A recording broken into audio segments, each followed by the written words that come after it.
Welcome, everyone. This is the Planning Advisory Board meeting, March 13th. It is 6:04 p.m.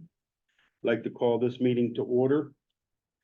First order of business is the approval of the agenda. Is there a motion to approve the agenda?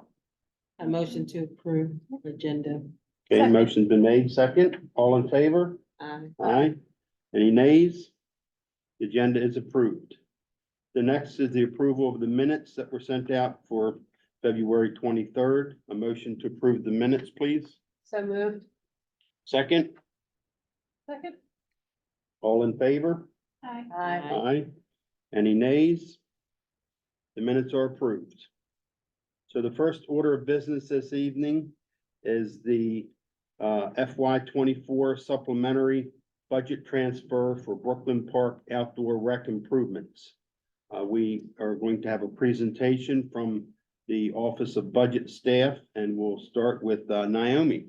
Naomi, the floor is yours. Good evening, Naomi McAllister, Office of Budget. What I'd like to do is share my screen. Okay, can you all see my screen? Yes. Perfect.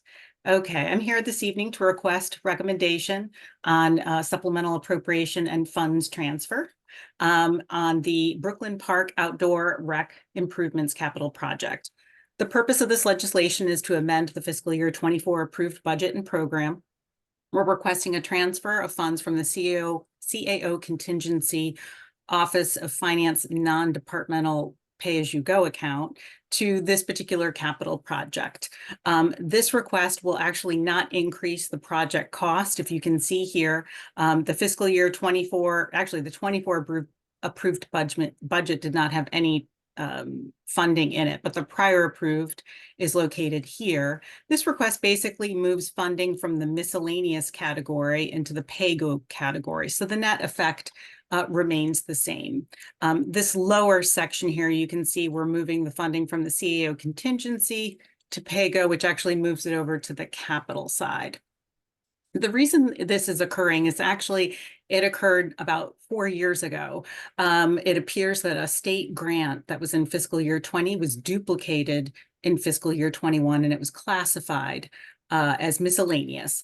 This was originally slated to be taken care of in the fiscal year 25 capital budget. It's actually on your one-pager report on page 128.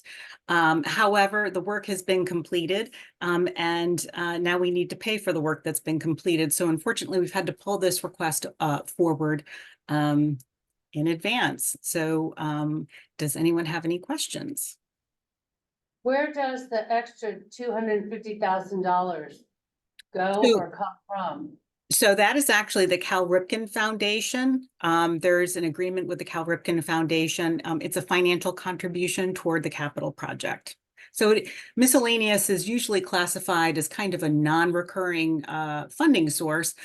It's not something that we like to use. And over the years, I've created a lot more funding sources like the reforestation, the energy loan conservation, those types of funding sources, so that miscellaneous can be challenging from a reporting standpoint. However, the remaining $250,000 is really a unique one-time non-reoccurring funding source associated with the Cal Ripken Foundation. Thank you. I move that we give $100,000 out of the pay-go, out of the miscellaneous into the pay-go fund. $1 million. Oh, sorry, million, sorry. Million. Wish it was 100,000, yeah, $1 million, sorry, out of miscellaneous into the pay-go to complete the Brooklyn Park Outdoor Rec Improvements Capital Project P 576500. I second. Okay, motion's been made to transfer $1 million in the funds. All in favor? Aye. Aye. Any nays? Motion carries. Okay, Naomi, with that, is there anything else that we need to do for you on the budget transfer? Not on that, no. That's Okay. sufficient. So then we're going to jump into the deliberations and continue our deliberations for capital budget FY 2025 through 2030, as we had on the 23rd. Do you have any updates at this time, Naomi? So we're really kind of early in the process with regard to updates, impact fees. We will have available after Q3 is closed. So unfortunately, that's going to be a little more into April. The only change that, and it's not really a change, it's a correction on my side, is related to let me just go to the page here. Can you all see my highlighter report? Yes. Okay. No, not that one. There we go. Let me make this bigger. It's related to this particular capital project.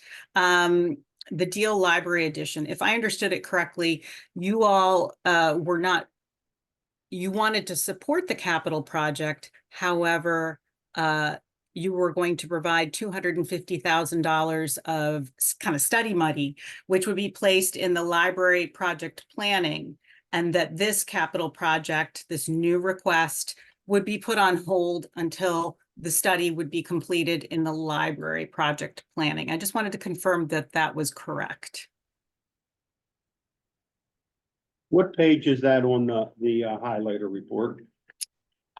Library. This is actually, bear with me, let me open this up.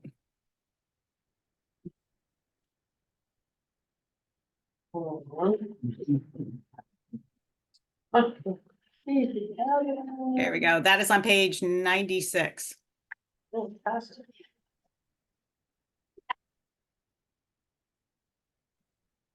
So the request from the library was this 3.986 million for the library edition.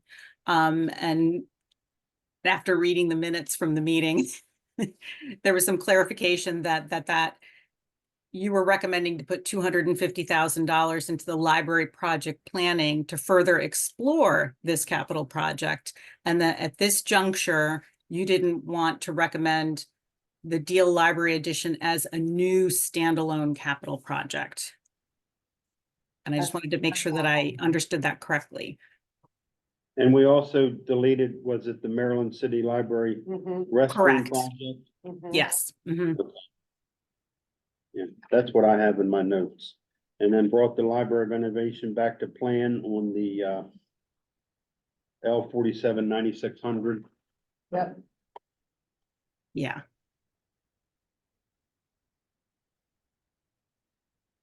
Oops. Oh, my computer. I'm locked up. So unfortunately, you're stuck on my File Explorer screen right now, but yes, I believe so. Okay, that is correct, Naomi, on the Deal Library Edition project. That was the only change that I had at this juncture. And it's not really a change, it's just a correction on my side of things. Okay, with that, we've discussed all the budget changes, but we did not vote on it. So all we need at this time, unless there's any other discussions, is to take a vote on that. Mr. Chair, you left it open for comments. You also left it so that if the departments saw that and really wanted to come back and want us to reconsider anything, and I'm assuming nobody did. The only one that stands out in my mind is the community college. Let me go back here. They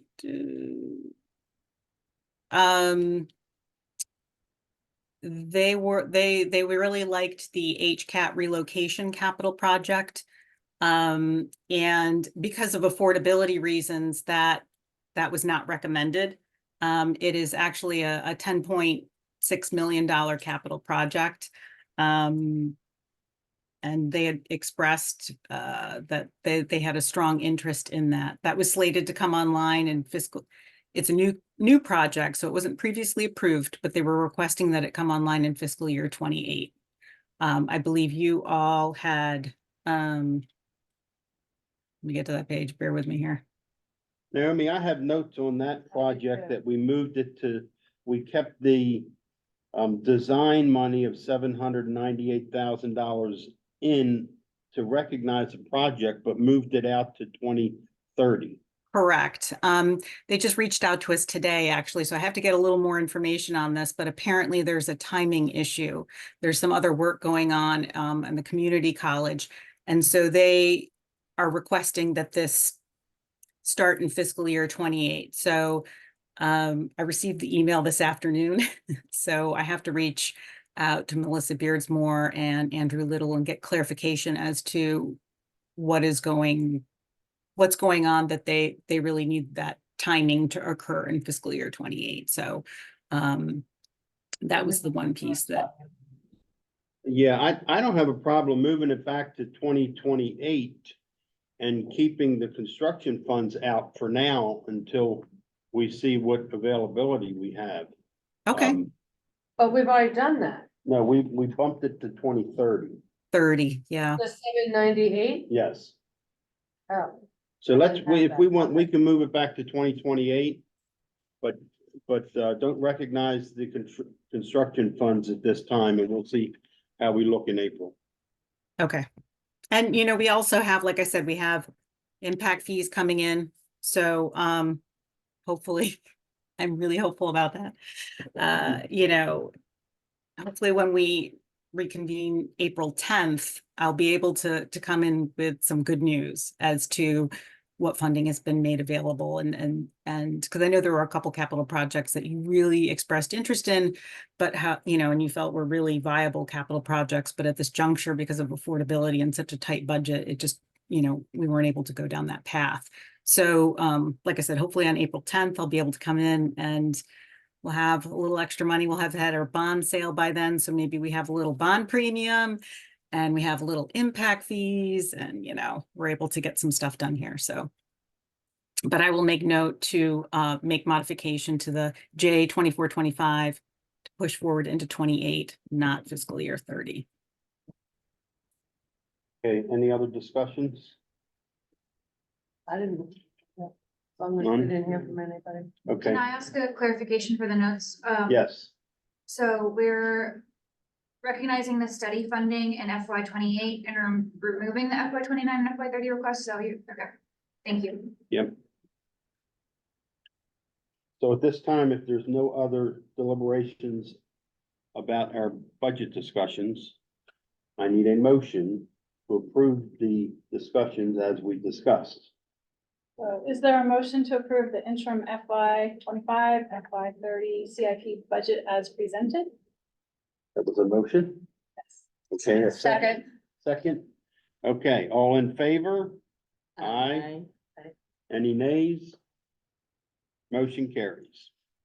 Great, before we move on to our next agenda item, typically the board drafts an interim letter to the county executive and county council highlighting some of the projects that you all were able to fund this year. I took a look briefly at, you know, our notes from last time. They might be circulating on the table. Some of the big ones that I think we were able to provide funding for were the school bus facility lot, maybe the new Northern District Police Station, the Edgewater Rec and Parks improvements for the center, the Marley Creek Regional Park, the Ambrose Dicus Mill Road improvements, and I think Brooklyn Park Mobility. So if any of those stood out to you, you want to give them a shout out, as long as it reflects what Naomi has in her spreadsheet, I'm happy to include any of those. Why don't we send you an email? Yeah, I With think some we're recommendations. preliminary. Does this go before a meeting in April? Yeah, we'll meet again in April, so we No, can, does that letter go before April? yes. Okay. But if you wanted to hold on providing recommendations, you could do that as well until April. Let's send an email. We'll Okay. see what we have highlighted. Because there really wasn't many new projects. But there's a lot of big projects that are continuing that are, Mhm. you know, $100 million plus projects. Mhm. So I think it's important to note those projects are, you know, continue to receive a large portion of the funding. So, Okay. With that, we're a little ahead of schedule, but we will, go with our transit development plan presentation.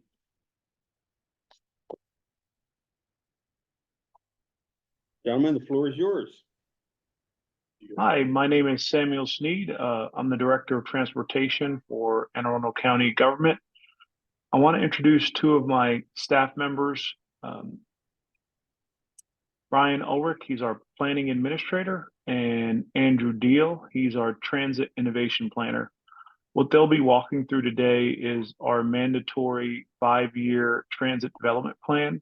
This is a required plan that must be developed as part of our short-term strategic planning efforts as a recipient of what they call locally operated transportation system funds. Previously, the transit development plan was developed in partnership with RTA. Now that we have our own system that we operate, this is our first standalone transit development plan, and we utilized a grant that we were awarded to fund the study in partnership with KFH Consulting Group. Now I'm going to turn over to my staff and thank them for their efforts over the past year plus before they present to you. Thank you. Thank you, Sam.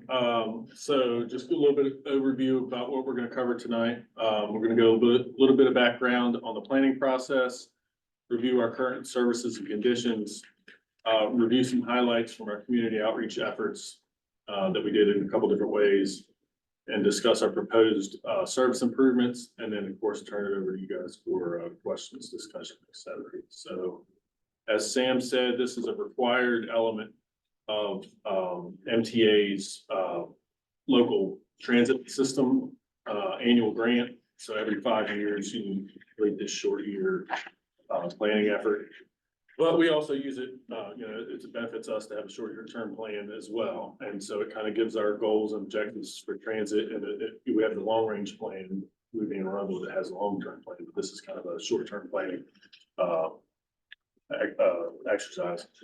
And again, it looks at current services and identifies unmet needs, and it develops an appropriate short range course of action to address those unmet needs.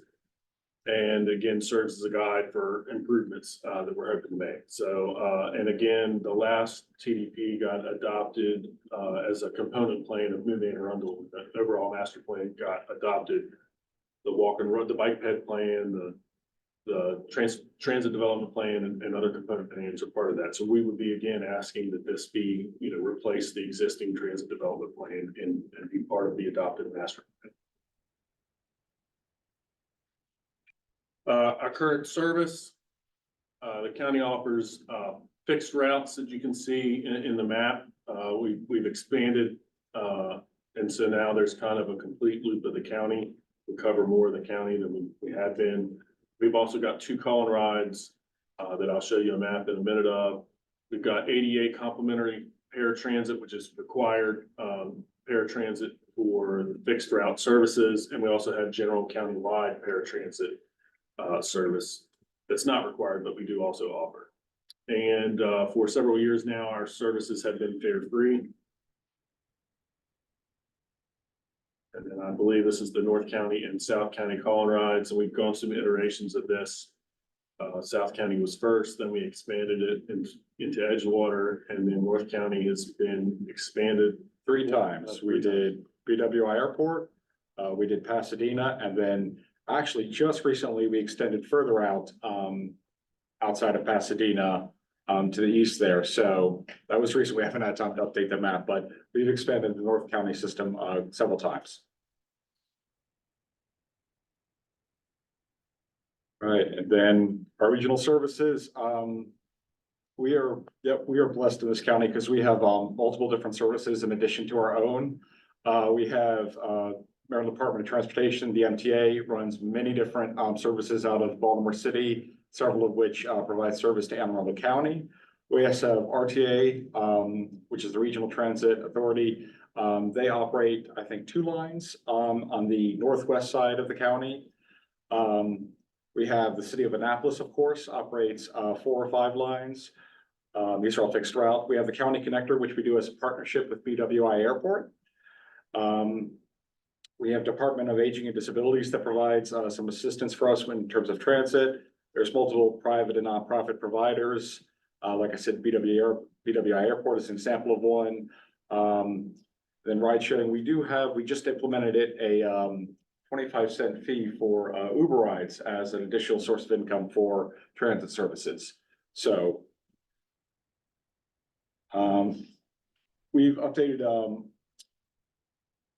we've launched 3 new technology services for riders. First one that we're most excited about is called Passio Go. This is a company we worked with. They essentially installed hardware into each of our vehicles that allows riders to track the bus's location in real time, provide updates on expected arrival, any potential delays, any route modifications due to construction or whatnot, completely free to use. And this is something we're really trying to push to all riders of our fixed route service, as it really helps them keep track of the system. Is that an app that's on your phone that? It is multi-platform. It is both an app that's available on iOS and Android. It's also standard website you can go to look up, so you don't need to be very phone savvy to use it. Yes, cross-platform. Paygo is very similar, except that's for our call and ride service. Same thing. You can track each vehicle in real time. You can request a ride if you need to go to do grocery shopping or make a doctor's appointment. Log in, desktop, laptop, phone, say where you are, where you're going. It'll provide you an estimated time of arrival and then let you know when your vehicle's approaching. Something else we're really trying to push. And then Transit app is more of a broader service. They operate cross-country, actually around the world. But this is simply an app that focuses on transit services.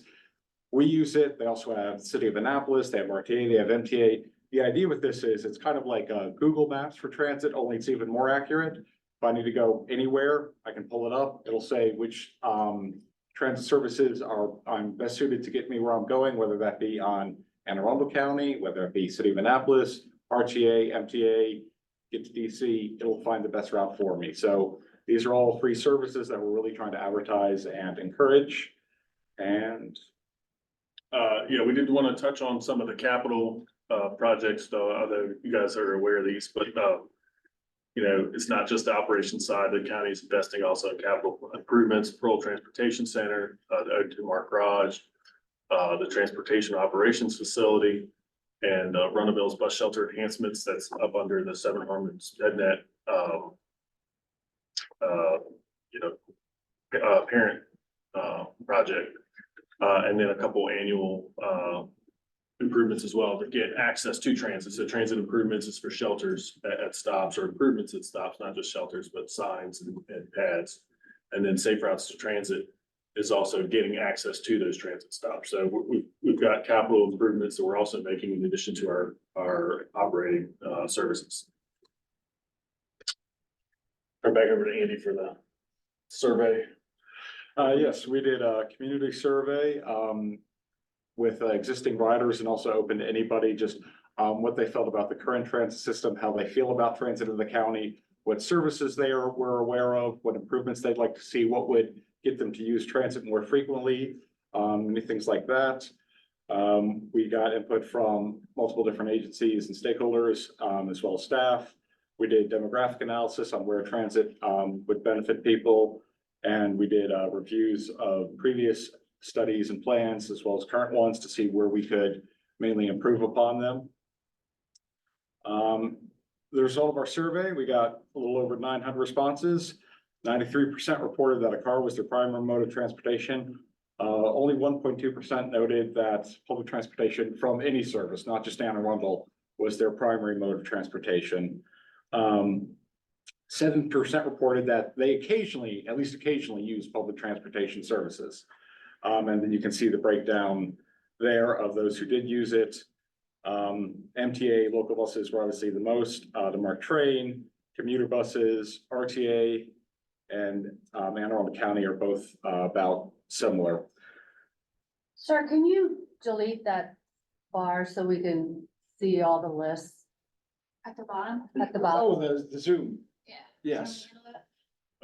And the, maybe the I thing think at the that- top. And maybe, yeah, turn up the volume on, yeah. I'm gonna do it. I see the arrow, but I don't see what's underneath the arrow. Go to more. Hide video, hide floating meeting controls. And then. Thank you. exit at the Okay. top. And then Perfect. we could even make that one smaller if we like. There you go. Perfect, Thank you. thank Okay. you. Oh, that's. All right, so. It's all right. So, here's the results of all of this is, awareness of county services, just our transit services. About 16.7% had a positive, impression, 13.7 had a negative impression, and 69.5% don't know we exist. This is both obviously unfortunate, but means we have a fantastic opportunity for growth, for spreading the word. The reason for that was, of the respondents that we got, most of them said they were willing to use public transit, if it was available to them and there was more opportunities to use it. So just getting the word out there that it exists is probably going to increase ridership. These were some of the factors that they said would encourage them to use it. Service near their home, better information, such as with the Passio and Pingo apps, more frequent service, shorter headways, better sidewalk, and also bicycling infrastructure. Had pedestrian and bicycling infrastructure to different transit stops, shorter waiting pickup times, on-demand service, which is like what we do with our call and ride services, similar to Uber and Lyft, more reliable service, longer hours of service, etc. So the key improvements we looked at was new services to connect communities and key destinations. Obviously, people could answer more than one, so these add up to more than 100%, but these were the key factors. New services, local services, expanded services designed for adults and people with disabilities. More services to ARC stations, and I'd also say light rail stations, and then expanded service on current routes. And then we had an overwhelming 83% of respondents said we need additional and improved public transportation in the county. So we thought that was good, though, that, 93% of the people didn't use transit, but they thought that 83% of them still thought we needed to invest more money in transit services. So part of our proposed service plan, I don't know if you've read the document or not, but we're proposing expanded on-demand services and more of the call and rides to cover the areas of the county that are not covered by transit. There is some new fixed route service as well, kind of crossing the county. It's one big loop, so it's a hard time to get across the county. Expanded some regional services too, to serve, coming from the county out of the county. And then recommending maybe, reviewing current routes to look at frequencies or maybe some minor shifts as well. And again, increase coordination with our regional partners, especially on those regional services. Yes. Sam's gonna cover the proposed microtransit. Yes, so just a brief of existing. The South County we've had, has existed in some form or another for several years now. It was actually run, under Department of Aging, I believe. Started that way. It started that way, yes. So that has been, in existence for several years. Since then, it used to be 3 separate zones in South County. We merged it to simplify it for riders. And then, about 18 months ago, we introduced the North County, microtransit zone as well. We've had fantastic growth in North County. South County has also experienced slower growth, which is to be expected with the population there. But we've really seen a very enthusiastic response by users of the service. So our next goals are to eventually have the entire county served by a microtransit zone, so that even if you are nowhere near a fixed route, you still have transportation options other than a private automobile. We have 5, yes, I can count. We have 5 proposed microtransit zones. The way these zones work is they're served by smaller vehicles, usually wheelchair accessible vans, or at least small cutaway buses. They help with first to last mile connections. Also, because we use the Pingo system, it is not one vehicle for one rider. It's using algorithms so that if two people are within a mile of each other and they're both going to a destination that's 10 miles away, but it's just across the street, the system will pick two of them up and then both drop them off. It may pick people up on the way. It may drop others off. So it's kind of a hybrid of both it's kind of like a carpool service, but one that you could still pick exactly where you want to go and exactly where you need to be picked up from. And the route optimizes it so that there's the least amount of travel time for all. The areas are geofenced, so it has to be within the microtransit zone. You can't go from, say, tip of South County to tip of North County, even though they're both in Golden Ride zones. Has to be within that one zone. Like I said, we are looking to expand this service so that every citizen of the county has a public transportation option. And so we also proposed kind of a phasing plan for these improvements. The first year would be the West County on-demand call and ride service, as well as the Annapolis Annapolis and Parole and Annapolis Neck on-demand service. So those are the first two. Year two, we'd add on the Suburban Park and Arnold, as well as Pasadena call and ride zones. And again, these services would be Monday through Saturday, 7 to 7. Year three would be the Crofton-Crownsville call and ride area, as well as an Anne Arundel County, Suburban Park, to Fort Meade, NSA, kind of cross county, east to west, service. And then year four would be a Laurel, NSA service, as well as a Crofton to Bowie. Is that right? Crofton to Bowie service? I believe so. Okay. And then, and Crofton to Cromwell, that's the one I was thinking, Crofton up to Cromwell service, to Glen Burnie along Route 3 and then up 97 or Veterans Highway. And then the Annapolis to Arundel Mills, BW Airport kind of commuter service as well. So, and then year five would be, or beyond would be, since this is a lot of services, Pearl to New Carrollton kind of express route, I-97 Express, Pasadena to NSA, and the Glen Burnie to Fort Meade, again, trying to serve a lot of those commuters. So that's our proposed phasing plan. So this is a general map of our potential future network. As we already went through our on-demand services, existing and planned. You can see here, these are all the routes that are proposed. As Brian said, one of the big problems we have is, frankly, it's the Severn River. It's a beautiful part of this county, but it kind of splits it in two. So running transit services from east to west is difficult. This would try to bridge that gap and provide more east to west options to our current network. And then next, we had a conceptual financial plan. You know, as we're in budget season, we've kind of updated this internally since the plan was done. It's still relatively consistent with this. We just tweaked it up, updated numbers with better budget. So I don't know if we'll necessarily need to update it in the plan. It still gets you pretty close, but we can update it for the final plan if we really want to, but it's in the ballpark. And again, it's planning numbers. So when we do the routes and services, we'll get more accurate numbers, but it'll give you an idea of the increased cost. You can see year one, and then if you look down here at the bottom, and the mouse shows up.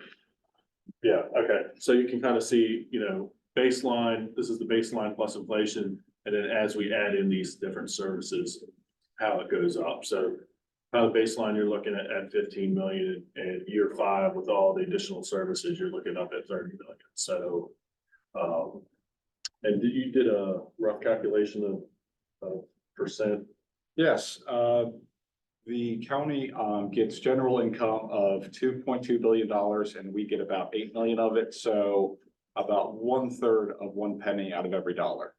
So it looks like a large increase. You know, it's relatively small share of the county's budget that we're requesting to provide operational services. So we're hoping we're successful. We'll see. Sorry, can you repeat that, please? The budget figures? Yes, please. Yeah, so the standard annual budget for the county is 2.2 billion, and we get 8 million. Right here's the local share. Because it go from 8 million local up to 15 million local. So double basically. So is that, you said it was a 30% that we're going? It's 36% of 1 penny. $0.0075. But those dollars are almost matched dollar for dollar with federal and state money. Yes, Yes. as we expand service, we'll be eligible for more funding. I just think about transit is that it kind of grows on itself. The more you expand, the more riders you have, the more funding you tend to get. Not just locally, but from federal and state. So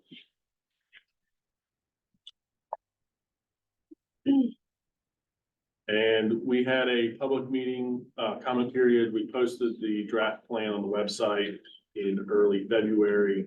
We put the meeting, we put the draft document up there. We had a public meeting on the 27th at the mall.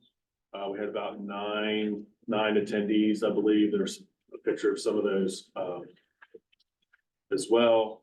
And then we left also, we put an email address up there for comments, but at the beginning of February, and then left it open for at least a couple weeks after the meeting. We posted the video of the PowerPoint presentation, very similar to this one, on the website as well, and we left comments open until yesterday. And so at the public meeting, we got a variety of comments. Some of the concerns or requests were improved service to Amtrak, Route 3 shuttle. And then there were some concerns about the proposed service along Benfield Boulevard, that there's, not nowhere to pull off right now. So it could mess up traffic if we don't do it correctly. So we could say that, obviously we'd have to do a study and look at that. And we do actually have a Benfield Boulevard planning study in the works as well. So that'll be part of that to see how we could incorporate stops along the way. And then we got some more comments via email, some general supportive, like asking for, we weren't aggressive enough in asking for more transit. There were some comments on other improvements, bike and ped and other modes that, different parts of our master plan that weren't necessarily transit related, but kind of spurred thoughts, seeing those reflected in there. And then there was another, I can't remember what the other comment was. But anyway, so variety of comments, generally supportive, or, related to transportation, as well. So, and we'll attach those, compile them and attach them in the appendix.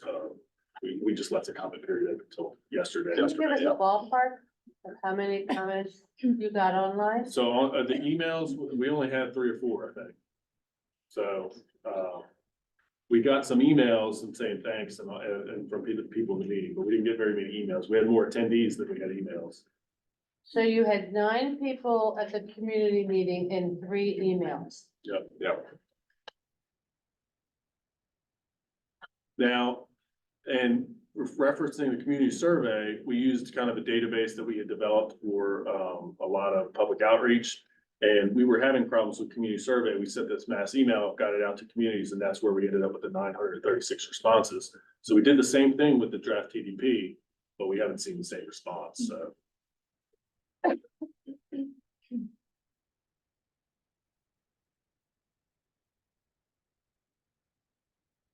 Can you clarify that, Brian? You said, when you sent out the GIP, right? No, the community survey we referenced in here to people that didn't use transit but wanted to let them know and get Okay. input, that was that 936 people we got responses from early.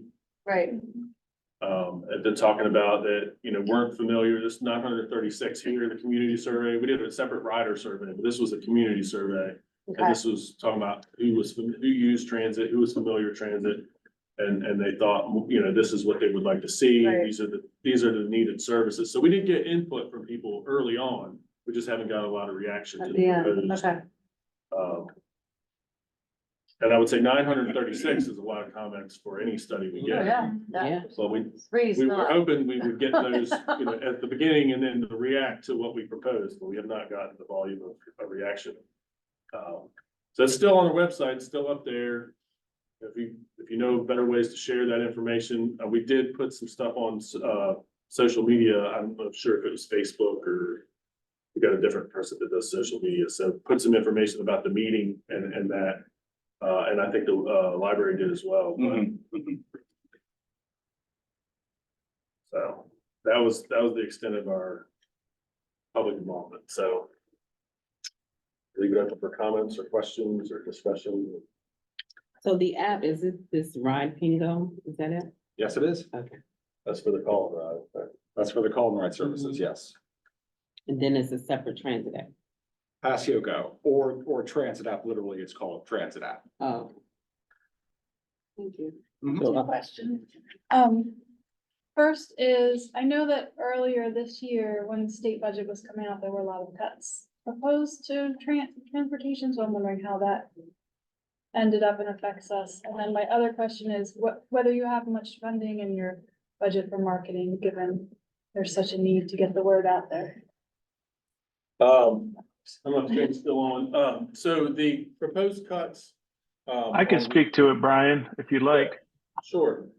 So initially, lots funding match from the state was removed, but then the state reinstated lots funding match from the state for FY 25. So it'll be a year over year situation where we'll see where we sit in FY 26. The majority of our lots money is federal though, and that actually accounts for more of our program. The larger decreases we saw mostly came last year from the federal government because, CARES and ARPA money expired.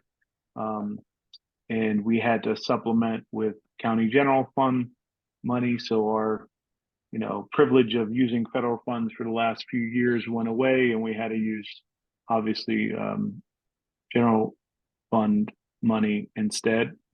But the county executive and county council passed that budget, and we're looking forward to this year's budget and seeing where we can maintain a solid budget, accounting for CPI increases and perhaps even expanding to some of these zones proposed in the TDP.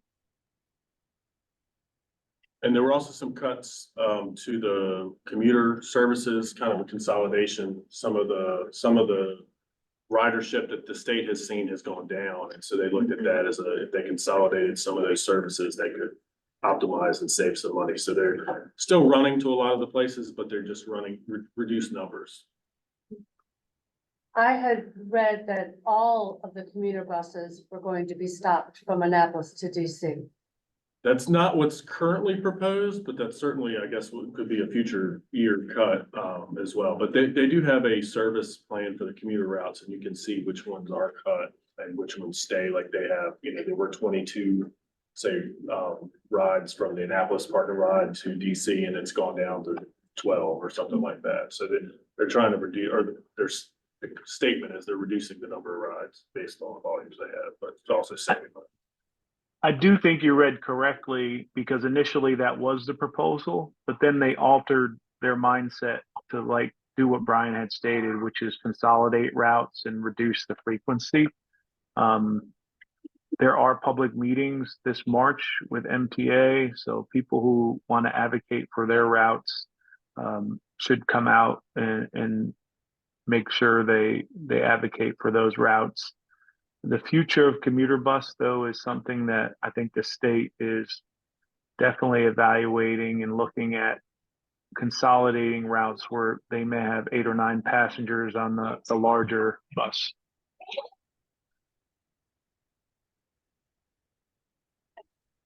To address your question about advertising, yes, one of the first big things we did was do bus wraps. Our buses are generally cutaway. They're often referred to as church buses. They originally were simple white buses with a small Arundel County logo on them. Very difficult to distinguish. We've since wrapped them in a big green wrap with our logo, Move Arundel. It's literally this color and this logo. So if you see that, I see a couple of them parked out here. yeah, you can see a couple of them parked out, one there, and we put fare free, big letters inside the bus. So that's we feel like that's really trying to raise awareness.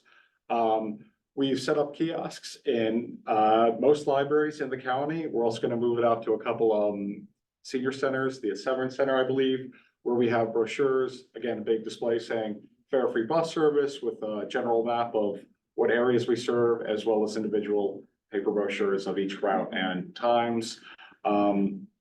all the signs you guys put up? Yes, we've swapped out our signs because we adopted several lines from both RTA and the city of Annapolis. We since designed our own unique bus stop signs. We've changed out all 300 plus of them over the past 12 months. And we expanded routes, so we'll be putting a few more up next week. But that's something we want to do is build the brand that we are our own transit system, that we are fare free, and where we go and how frequently we stew there. So that is just one of the main goals in getting the word out. And the signs have QR code. Yes, thank you, Brian. They each have a QR code. You pull it up and it'll pull you to the our website with that routes page and schedule. But yes, certainly, obviously, we need to continue to expand our. Yeah, that's advertising great. efforts. I think news media coverage too, because it's pretty incredible to have such great transit that's free. And, there might be a way to get some regular old fashioned news coverage that's free. Well, not free for your PIO Comstat, but something to think about. Yeah, and I think also, speaking to marketing, we're really trying to up our presence on social media and get some exposure there as well, because that seems to be where people sit and really forced ads to target populations would be ideal. So that's the next phase, not just the signs and the wraps and the handouts, but also really getting to people through the internet, which is how people communicate today. And we have several YouTube training videos which train people how to use each of our routes, and everything's in both English and Spanish. I do have a question.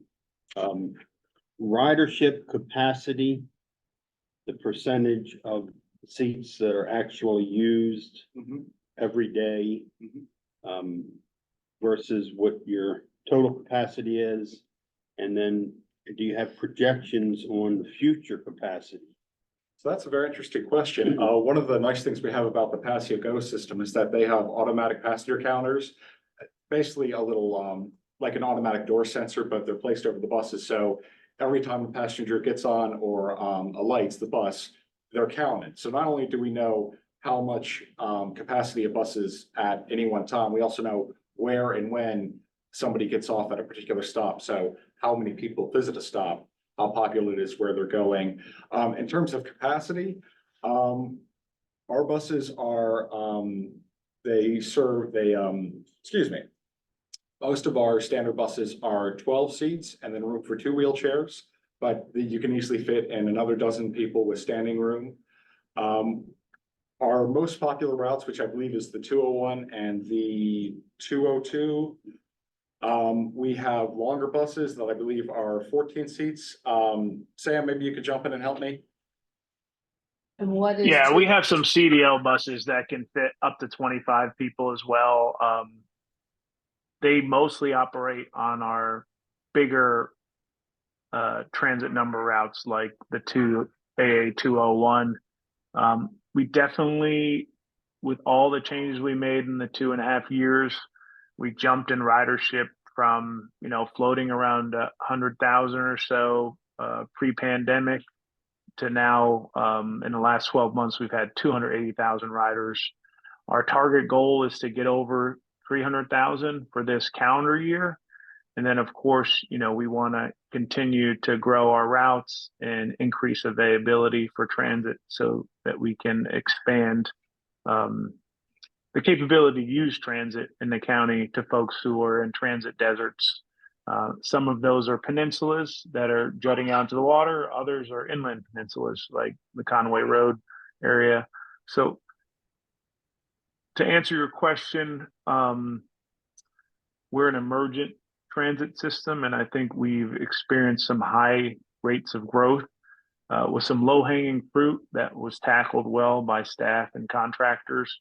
And now we're moving into that next phase, which is capturing that group of choice riders, not just to capture riders who enjoy the fare-free system and have limited options or no options for transportation, but perhaps Joe White or John Black will decide, oh, I'll use a move bus when I'm commuting from Odenton Mark to Annapolis or vice versa each day instead of, sitting in traffic on 97. So that's our next phase, is really trying to market it and promote and grow the transit to get over that hump of just capture riders who must use transit to people who use transit as a choice as well. Thank you, Sam. That 300,000 number represents what percentage of your overall capacity currently? So when you speak to capacity, each route has a different bus size. So we evaluate our routes differently. So for example, our bus size for the Gold extension route was formerly 16 and 2. But now we've seen a lot of growth on the Gold Line extension, which is one of our only north-south routes. So we've expanded that bus size to 25 because most hours were over 100% on the Gold Line extended route. And we evaluate each route and right size the bus to the capacity needed to serve the area. So some of our lower ridership areas, we only designate 12 and 2 size buses. So that would be up to 14 passengers, 12 seated and 2 wheelchairs. So we wouldn't put a 25 passenger bus on, let's say, a route that's not requiring as much due to less people using the service or a less dense area. We could give specific statistical data on where everyone gets on and gets off. And we've shared that with MTA, and we're more than glad to share it with you as well. We have it available through the Passio application. So you can kind of see who gets on at which route and who gets off. But capacity shifts. So people get on the bus, maybe in Annapolis, but half the bus could deboard at Anne Arundel Community College. And then we could have 3 or 4 people board the bus along Ritchie Highway. And then by the time we get to Cromwell, they deboard and the bus is empty. So capacity really shifts along the route. It's not stable along the entirety of the route. And just as a snapshot in time, Thank you. I just pulled up, the Gold right now is 120% full. You're not sharing. Why not count? Oh, yeah. But I'm just telling you. Just as a snapshot in time, the Gold extension is 120% full right now. The 201 is 29% full. And then the Crofton connector is 21% full, but it doesn't tell you what size bus it is. So the 201 could be a much bigger bus with, is less full versus the other. And above 100% is obviously standing room only. So 100% means every seat. Another comment, with your micro transit plans, I'd just like to comment that I like the fact that you're actually going to go get away from buses and go to vans. Because of they're more cost effective. You don't need a CDL to drive it, easier to find drivers and so on. And I think that's a good move because I know buses are expensive and drivers are even more expensive. And those, especially in South County, you weren't having the 10, like you do on a fixed route, you didn't have the 10 riders at a time, you had 2 or 3, so that would definitely be more cost effective there, I suppose. And the high floor vans tend to be 7 and 2s, which is 7 passengers and room for 2 wheelchairs in the back. And they can navigate those narrow roads and cul-de-sacs a lot easier than the 12 and 2s and 16 and 2s. So those are more right size fit for the North County and South County call and ride. Aside from a few situations where we have like a mass senior center event, we have to pick up multiple riders from perhaps a senior living facility and bring them to the senior center. Then we'll use the 12 and 2s in those situations. Thank you. One other question. You mentioned a 25-cent Uber fee. Yes. Explain that. Simple. That was passed and came into effect just 2 months ago. I think it came into effect January or something, but I don't know when they started charging. Yes. So every ride just gets a flat 25-cent tax that's used as a revenue source for improved transit. So that money is earmarked to go to the transportation fund? Or does it go to the general fund? So it's held in the general fund, but it must be spent on transit, according to Maryland law. Several other counties also participate in what they call the Uber or TNC fee. Montgomery County, Baltimore City, City of Annapolis, Howard County. Baltimore County is considering the proposal, and we just had it passed last year. We didn't begin collecting until March 1st of this year. So we're hoping that that supplemental amount of funding will allow us to enhance our transit system in the future. Is there projections on how much money that is going to amount to? We tried to be conservative in our projections and compared ourselves to Howard County.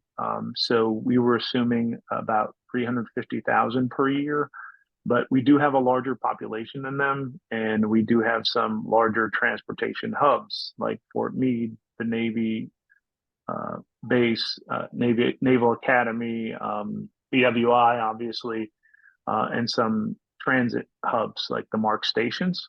So I think the projection is conservative. We want to wait until the funds actually come into the door this full year from March to next March, so we can have an idea of how it might help our budget moving forward.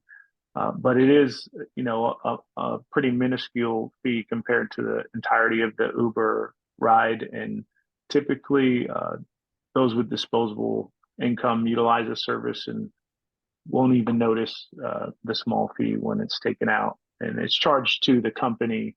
How they relay it to the customers outside of our control, but it does allow for our coffers to be increased in terms of transit funding.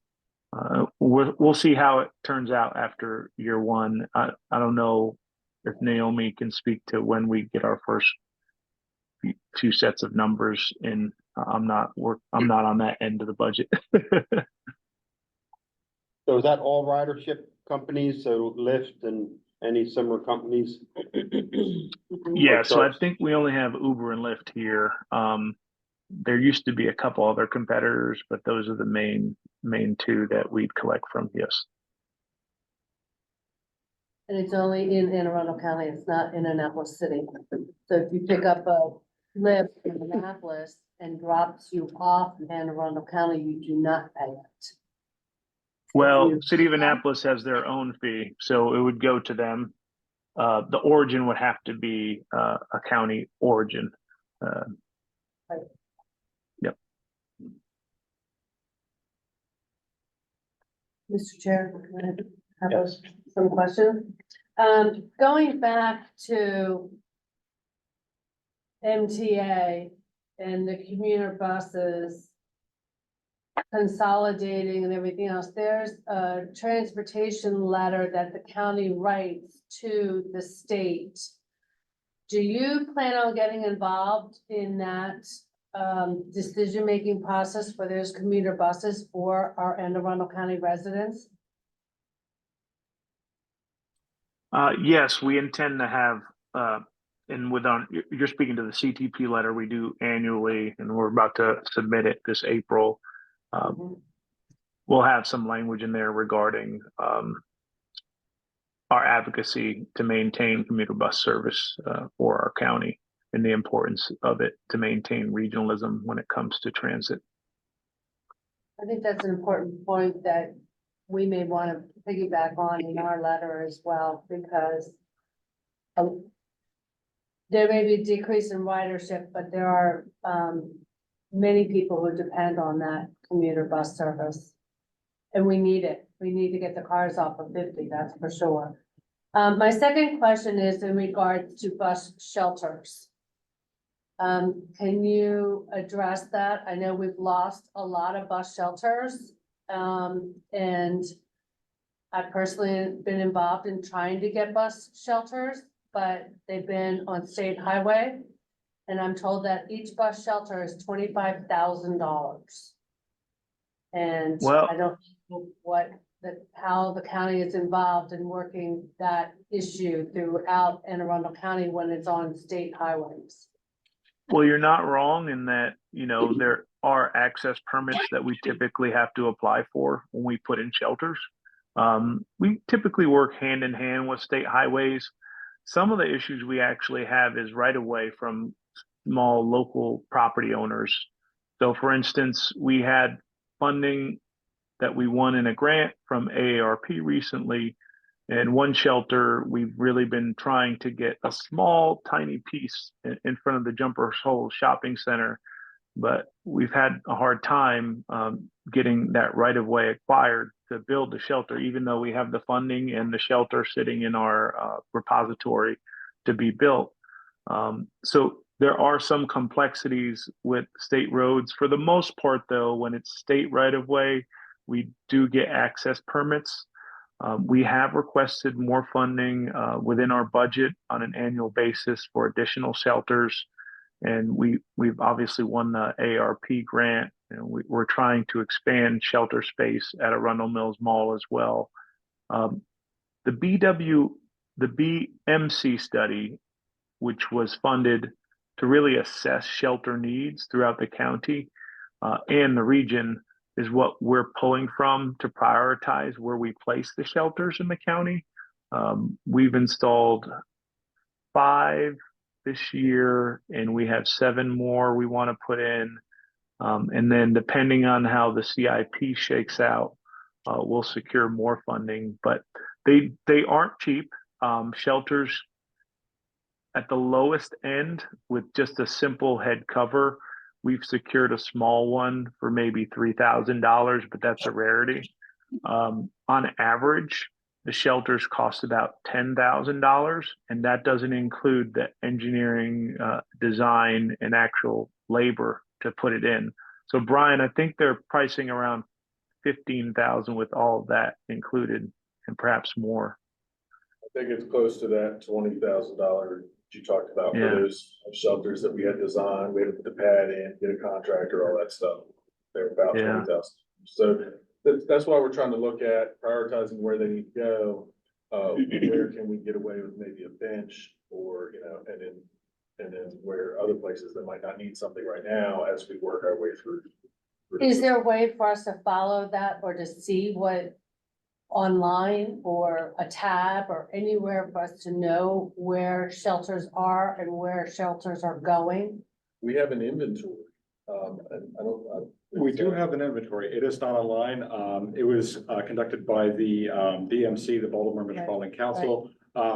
They did not just for our transit system, but for the city of Annapolis and others. I could certainly make that available to you. Pull that out. We don't have it on the website as of yet. One of the issues is like I said, we adopted several of the city's lines. A lot of those stops already had shelters. They ripped them all out. There were a lot of shelters that were taken out. Because when you have them, you have to maintain them, and that's something else. Is not only do we do this, but we're on the cusp of getting a maintenance contract to have these shelters serviced so that trash is picked up, grass is mowed, foliage is cut back on a yearly basis. Any graffiti is sprayed off. There's always additional costs. It's never just the shelter. And so a lot of places when they're trying to find more funding, they figure just pull them out. So, but we are trying to increase the number of shelters. Like Sam said, we installed several new ones this year. We have more that we'd like to install. We're trying to narrow down the locations to where they would best serve the community. And we will have a maintenance contract to make sure they don't fall into disrepair, that they're well maintained. And we probably should look into having that information posted online for people to know. So if it's on a Yeah. state.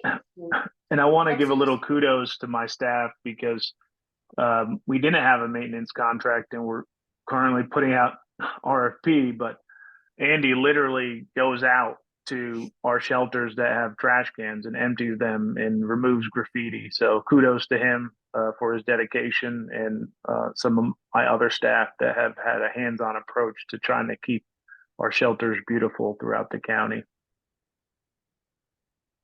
Two more points on this. One is that I lost my train of thought. If it is on a state road, I'm told that the process has to start with SHA MDOT first. To start with, we generally, like Sam said, we work with them, but to be honest, if we want to do the improvement, they generally don't put up too much of a roadblock. They're willing to work with us. So they And have a certain criteria for ridership based on their larger system, the MTA system. So I think they have and don't quote me on this, but I think they have a minimum of 100 riders per stop before they'll consider a shelter. That if you're under 100, then they won't consider a shelter, but that is because their system is so large and more dense and more used in other areas. So they've given a list to us of, stops that they, don't meet their criteria, but, could use some improvements, some of which we have added shelters at. Again, that's part of our list that we're working through with our funding. So, they will do it in certain situations, and we've had to come behind, and somebody destroyed a bench that was on a state stop that wasn't even put in by the state or anything, so we had to go clean it up and replace it. So we've worked with them before. okay, I can take this offline and get some more information from you guys on that one. The other thing was, you were talking about expanding your marketing and giving out information and one thing or another. And one of the big issues I know, because I happen to represent District 5 and the Broadneck Peninsula, is that we have transportation challenges. And so I'm wondering if not talking with some of the developers and the real estate, and when you have these large new developments that are coming in, that you educate those people that are new to the area, moving in, how to get to where they want to go. And maybe that's a welcome package insert or something to deal with, because when you're looking at like Creekstone, I mean, I don't even know how big that development is, but you're looking at some of the other big ones that are starting up in Laurel and different ones. They need to know how to access as newbies getting to the area, how to access it. When you are on the Gold Extension, isn't that an MTA bus? It is, they parallel themselves quite a bit. The MTA actually turns off onto B&A Boulevard, which slows it down. We stay on Route 2 the entire way, so we're actually a little bit quicker. But yes, there is a little bit of overlap in the system, but that's true at many different points in the county. Near Annapolis, our yellow line overlaps with several of theirs, as does our gold. Up north, our Brooklyn Park connector overlaps with several MTA routes, not just routes, but stops as well. We share multiple stops with multiple jurisdictions. That's not a bad thing. It provides more options. You can have two different agencies running a bus service on the same route. That just means you have double the options for the rider. That means the headways are cut in half. That's also double the expense. It's also, I mean, you're looking for free fares on Move, you're paying on MTA. And so it doesn't make sense to have double the buses going up and down the same route. Well, again, Let me just counterpoint to that. It's not technically double the expense. MTA buses cost significantly more to operate. They don't have the negotiated revenue service hour rate we have with our contractor. Also, the Gold Line extension specifically serves the entirety of Route 2 Ritchie Highway, where for some odd reason, the MTA bus pulls off on B&A and has a lot of random standalone bus stop signs, which completely circumvents a large portion of Arnold, Severna Park, and really cut out that population from transit, including one of our major commuter bus hubs, where they had no service from the MTA bus. And it's definitely not a parallel equal service for sure. That's why the ridership has grown to be the third greatest and second greatest ridership per month in our county, is because there was definitely a need and a lot of gaps because there was no service at that large swath of land on Ritchie Highway between Severna Park and Arnold, where they just circumvented essentially providing service by going onto B&A, which really lacks the population density and also lacks in shopping centers and medical parks, which we now serve because we have bus stop signs all along Ritchie Highway. No, I agree with you, and I have been part of this discussion for many years, and, you know, B&A is an historic road, we don't need MTA buses going up and down a narrow 2-lane road there, so, I hope that move will get the publicity and the marketing and everything else that you all deserve, and, we can take MTA off the road. There, not the commuter buses. One other thing I want to discuss, and I think we have some people who want to talk about this as well, is the proposed, you're on slide 5-5, which is the Fort Meade NSA route to Anne Arundel Community College. We have some problems with that. I have some problems with that. I understand some of the discussion, but can you tell me why this bus is needed?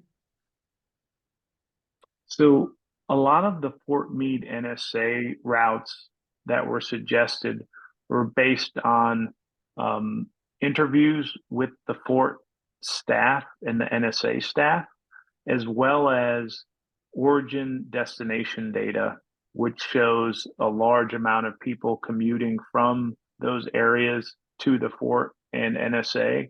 So it wasn't decided anecdotally at all. It was based in origin destination data, but also interviews with the base staff and the base leadership. So basically, this is where people were coming from to go to access work. There was a big population in Glen Burnie, a big population in Pasadena, and that Severna Park, Arnold area, a large population that go to the Fort and NSA on a regular basis for work. A lot of those positions, they never went remote because of the high level of security required for contractors and for military staff. So that's a gap that NSA and Fort Meade have been really trying to fill. They actually have their own transportation group that meets on a regular basis that advocates for transit to the area. Right now, the only service Fort Meade has is our 202 bus that can access the base. And at the edge of the base, we do provide the North County call and ride service. So the base has pretty limited service for something that's supposed to have an expansion over the next several years. So we're trying to better serve them based on their request and how people commute. To be honest, those are some of our most congested roads. So if you fill up a bus on a regular basis, you're taking up 16 to 29 passengers off the road. You reduce that congestion along that route, and you provide people with another opportunity, so they're not necessarily stuck in traffic in a car on that route. But those are things, obviously weren't as high a priority as the others in the 5-year suggested plan. So those are further out in the time frame for the TDP. The earlier projects that were suggested through the TDP process were those on-demand zones, really where we have huge transit desert issues. You being from the Broadneck Peninsula know that no bus really goes past the community college, but we have a whole population of people. My children go to school in Broadneck, and once you pass a certain point, it's really just aggressive driving, high-speed driving along the College Parkway, all the way out to, Cape St. Clair, and then onto those on-ramps to 50 and the Bay Bridge. And there really is no good transit option. And we're trying to build out trails along that. I think we're on phase 3. Correct me if I'm wrong, Brian, for that trail along the Parkway. But those are the kind of peninsulas that don't have transit and really would benefit because it would reduce some of the congestion, at least along those roadways. I agree. I agree with all of that. I am concerned when you're looking at and I'm looking at 5-4, that you're talking about military workers, and I happen to be a military spouse of 35 years. And they're not commuting at 6 a.m. every 60 minutes to 6:30 p.m. So if you're trying to get the workers to get from Pasadena to report to Fort Meade, you're talking about either in the morning or in the afternoon, and you can cut out all that time in between. And the cost on this looks like it's going to be substantial. It's not free. It's going to be substantial for these people to get from Anne Arundel Community College area or Pasadena or wherever they go to the park to catch this bus and then go to Fort Meade. So I hope that this is further down the pipeline, and that, as you said, you'll concentrate on some of those other more attainable goals before you start doing that route. Thank you. And none of these projects are just implemented in a vacuum. Anytime we implement a new zone or a line, we're required to do public engagement so we can right size the route, the service hours, like you had said, how large or small the buses are. So we wouldn't just plop a 35-foot bus on College Parkway. We'd engage the community, see where the need was, see if it was something that did require a fixed or a flex route, and then right size accordingly. We never operate in a vacuum, and we really endeavor to engage the public for what they need. With more than just an online survey, please. Thank you. Thank you, Mr. Chair. Any other PAB members? Any other deliberations? Lawrence, do you have any comments? I know you're online.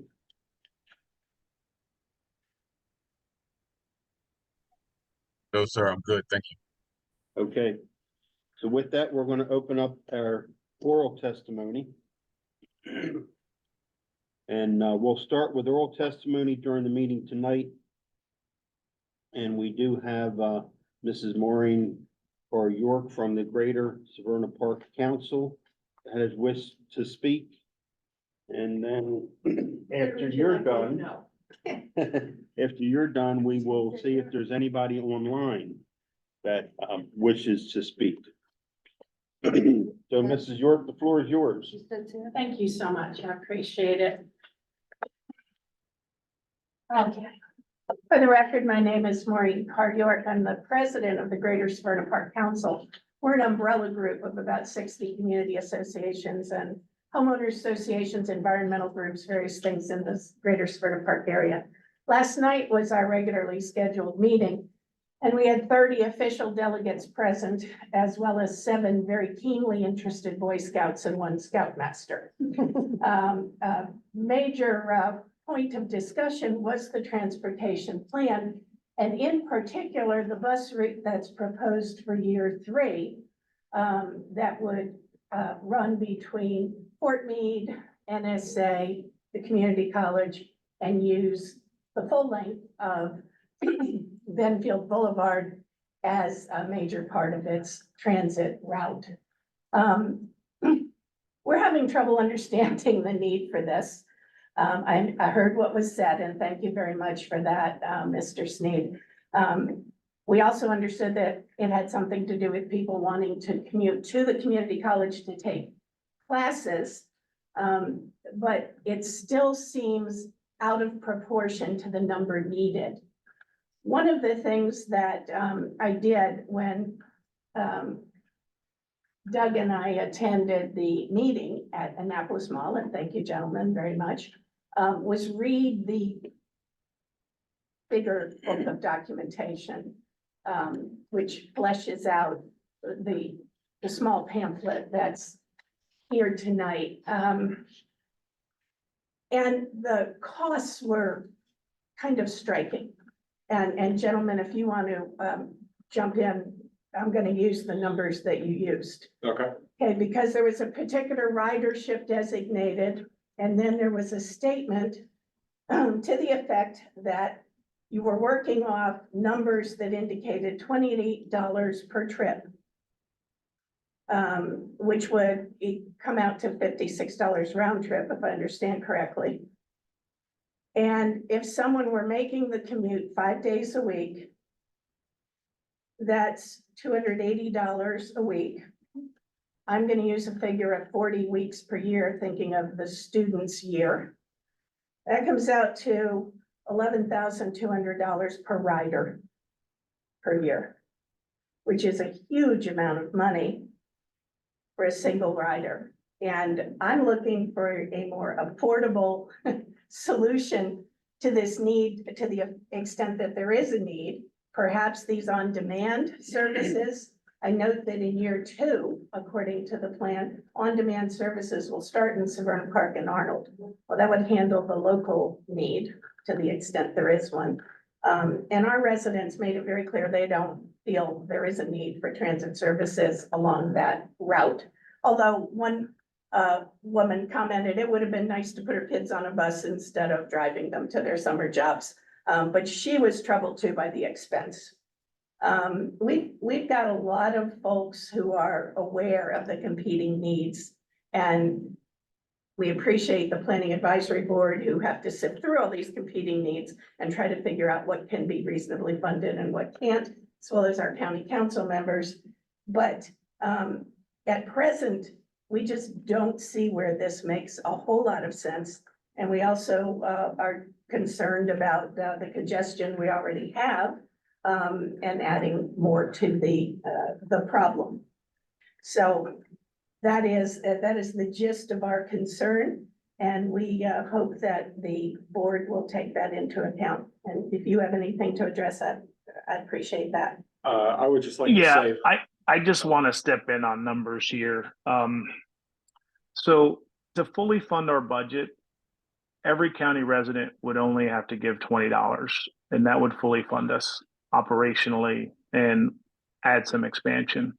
When you try to narrow down costs by user the way you did, you essentially try to divide the cost of operating a service on a line by a set number of riders. What you're not doing is considering other departments like perhaps fire or police, where you don't use fire or police on a daily basis. You might not use fire or police for multiple years, but you don't divide the costs for the fire and police budget by the amount of people that utilize it. What you do is address the amount of residents we have in the county and do a per resident cost basis annually. So that would be a better way to evaluate how we provide service. Now, the choice of people to utilize a transit service, that's outside of our control. Our goal is really to provide the option. And I know you did have some individual concerns about Benfield as a possible route, but the alignment is a theoretical alignment. It could follow a different route, perhaps a state route. Perhaps people could meet at the park and ride and then go to the base from there. Those things would all be fleshed out through an extensive planning process for each route individually or each zone. So I just have to counterpoint on those numbers. I don't think the figures fully represent the cost per resident very well. You really have to do a better comparison when it comes to cost per resident versus the way you had laid it out in your analysis. It was your analysis, Mr. Sneed. They're your numbers. I got them right out of your book.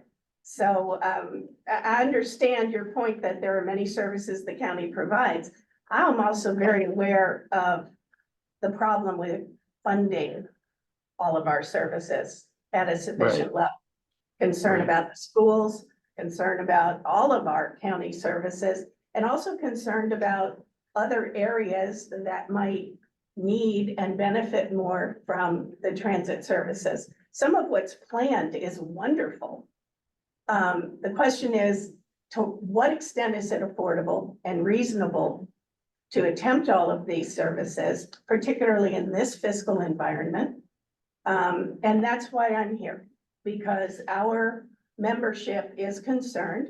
We do have a lot of seniors in our community. We also have young families. Both extremes are very concerned about the tax requirements to support all of our county services. And they are concerned that we might be biting off a little bit more than the current budget can handle. So Yeah, that, and I think you made some valid points regarding your concerns about the budget overall, but as Andy had stated, our budget amount is so minuscule compared to, you know, the majority of the departments. We have one of the smallest budgets in the county, yet we're tasked with transportation of all the residents, if possible. So this gradual growth is really minuscule in terms of what could be done in terms of extensively growing out the system more quickly. This is a really slow paced attempt through the TDP process of expanding small zone by small zone and perhaps adding fixed routes in some areas. So I think the ultimate cost per resident is something that, you know, you ultimately have to look at versus some of the other larger departments and services. And you have to understand that we dropped the age for our senior rides to 55 plus, and we've been oversubscribed for the last 2 years with over 5,000 rides per month, and that population isn't going down. We're seeing growth in our 55 plus population, and there is a real need and appreciation for that service for our elderly and disabled folks. And whenever we add a fixed route line, we can expand to where we provide what they call complementary ADA and paratransit service. So when we added the Severna Park line, we had someone come out for the Gold Line extension to our public meeting last year. Just as an anecdotal example, had 2 disabled daughters who had no access to transportation during the day while the parents were working.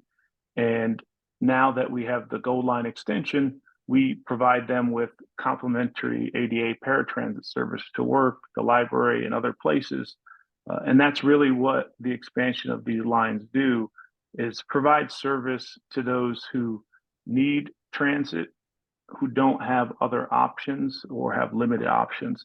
So it's just something to consider. I know there are obviously budget challenges as we go through the year, but we really take up a minuscule portion of the budget, even with this projected 5-year plan would be pretty limited in terms of comparison to the county and other departments as a whole. thank you, Mr. Sneed. And thank you, Madam, Mr. Chair. I appreciate the opportunity to speak. We are still very concerned about the $1 million price tag on this thing and how it Thank you. holds up. Thank you, Thank Mr. you. Jordan. You need to speak? Okay. Thanks. Jessica, is there anybody online at this time? We'll see if there's anybody on Zoom that wants to speak.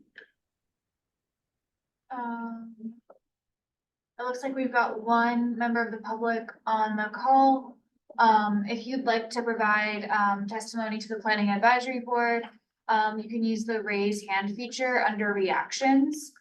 It's probably in the bar at the bottom of your screen. And that'll let me know that you'd like to say a few comments. With that, I would like for the record to say that the written testimony will remain open until 11:59 on Tuesday, March 26th. So if you're not available to speak tonight, you can do written testimony and send that in to the Planning Advisory Board at AnneArundel County.org. Not seeing any movement, on the Zoom. And just for clarification, that's Planning Advisory Board, all one word, no spaces, at aacounty.org. Thank you, Mr. Chair. Okay. Thank you. Brian and Andy and Sam, is there anything else that you want to go over? 'Cause I think as a board, we're done with our questions. We'd just like to thank you all for your time and thank you for the public interaction and testimony and all the concerns. And we'll look to address those moving forward. We look to hopefully get approval of the TDP plan from the county council in the coming month so that we can move forward with some of our initiatives in the future. Okay, thank you very much. I make a motion to adjourn this meeting of the Planning Advisory Board meeting. I second. Second, a motion has been made to adjourn. All in favor? Aye. Any nays? This meeting is adjourned. Thank you. I have one thing I'd like to